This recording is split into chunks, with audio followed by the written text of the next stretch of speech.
Good morning. How is everybody? It's Julie Phillips, and today is my penultimate day for my video challenge. It would have been day 13, trekking Base Camp Everest. What amazing weather. Every cloud, I guess I would have missed this had I been in Nepal. It's such a beautiful day. I can't actually believe I'm in the UK at the moment. And fingers crossed this lasts. I hope you're all well and keeping safe. And thank you so much for your input to my videos, and constructive input and comments really help me keep going, and have been really useful tips that I will use going forward when I'm able to produce some more professional copies for my business. One of the things that I've been asked by you is what is the most important thing I would say in terms of productivity and time management? Well, for me, hands down, the morning routine. My morning routine is key, and it's based upon research in terms of how we get the most out of our day. We don't wake up in a bad mood. We set our tone for the day first thing in the morning. So I thought I'd quickly share with you what I do. And I'm going to be putting some information out on social media over the next week as well that can help in terms of your morning routine. So first and foremost, phone doesn't come into the room. If you're able to, leave it downstairs. For some you can't, and in that case I would leave it across the room so you can't reach it, you can't pick it up in the middle of the night. Turn all your notifications off, and yeah, don't touch it until you've given yourself time in the morning. So I have to confess, mine is in my room, and but it's over the other side. And as I say, the notifications are off. I use it as my alarm, because the next thing I was going to say is the alarm, don't snooze it. When it goes off, get up. We know from science that by snoozing it, we put ourselves back into a sleep cycle, and that sleep cycle can last up to 90 minutes. If you're then getting up again in 5-10 minutes later, or 5-10 minutes later, you've got that mist, that sleep cycle mist, which can take up to 4 hours to break. So for a clear head, don't snooze your alarm. When it goes off, get up. 5, 4, 3, 2, 1, up you get.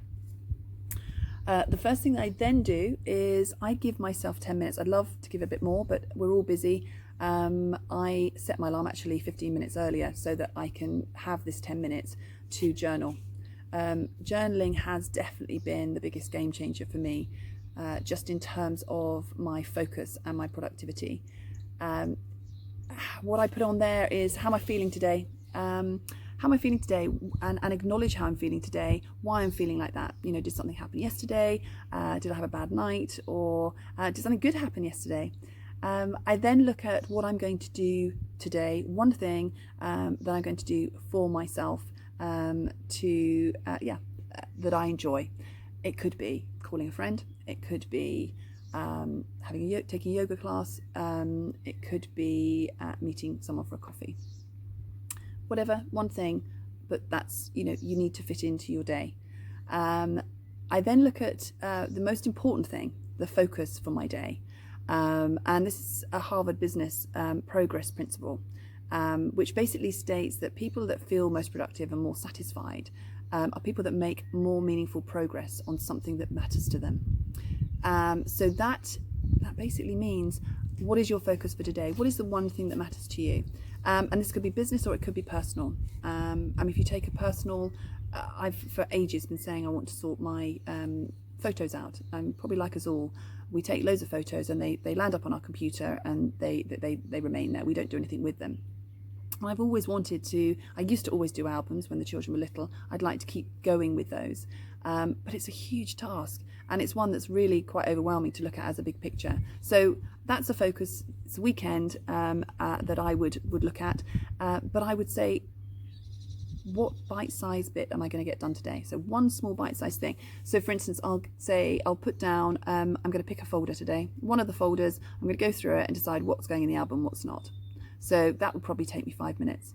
So my focus today is my photo album. I'm bearing in mind this is the weekend focus.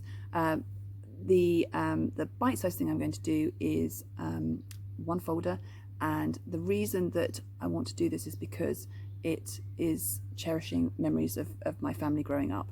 So that's my focus for the day. If it's business, it could be, so today I want to change my website. Again, that's a big change, but bite size. So my focus is I want to change my website because I want to make it more meaningful in terms of looking at my niche market. So one small step I'm going to take is I'm going to learn how to get on as the administrator, and I'm going to change one thing on the front page. That's it. The important thing is, if we all have days where other things happen. We can get a call from school to say our children's sick. Obviously not at the moment, but our child could be sick at home. You could get a call in from a client that needs to see you urgently. You may have a project that's overrunning. By setting one small bite-size element, you can still achieve that in the day. So it makes you feel at the end of the day that you have achieved something, and something that's meaningful to you. I then use my other side of the journal to dump all the other thoughts for the day, all the other things that I want to do, so that they get rid of the overwhelm. So I haven't got the big picture in my head. It's down on paper. I've got my one focus, and it gives me a clear head to look forward to the day. I then look at what time I'm going to finish.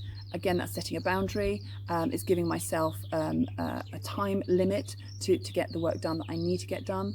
And finally, I always think about, what am I grateful for today? And I don't mean generally because we're all grateful for our family and our friends, and which is absolutely important, but I mean smaller than that. I'm really grateful that the sky is blue today. I'm really grateful that I've got an impromptu hug from a 15-year-old today. Little things, we miss them. We miss out on the little things, and it's really important to acknowledge them, because otherwise we can sometimes go through life, we're all busy, missing things that are important. So that's it. I set up with my journal. It's 10 minutes of great reflection and forward thinking. And then I will do a 5-minute meditation. I used to think meditation was really woo-woo and very spiritual, but it couldn't be further from the truth. It gives me headspace just to be in the moment. We all live busy lives. Our heads are racing, and meditation just brings you back. It grounds you, and for me, what I take in terms of time to do my meditation, it pays me back 3-4-fold during the day. So for me, meditation. For others, you might want to do yoga, you might do some stretching, you might do a micro workout, you might do a full workout. We're all different. We all have different time limitations. So for me, 15 minutes in the morning, just for myself, before I let the world in, before I go downstairs and start making breakfast and looking at my mobile phone, checking my emails and what the news of the world is. Those 15 minutes are key, and they have a huge impact on the rest of the day. As I say, we don't wake up in a bad mood. It's how we set ourselves up. Try it. And I'd love to know if anyone else has morning routines that work for them, and share them with me, because as I say, over the next week, I'm going to be putting a lot on my channel about morning routines, and it'd be really good to share your thoughts. Have a great day. If you can, do subscribe to my YouTube channel. It's all very new to me. I'm making myself feel very vulnerable here, and I really appreciate those likes, comments and subscriptions, because it means so much. As I say, have a great day. Stay safe, stay well, and we'll look forward to tomorrow, perhaps with a little bit of bubbly. I think tomorrow will be the last day. Take care. Bye.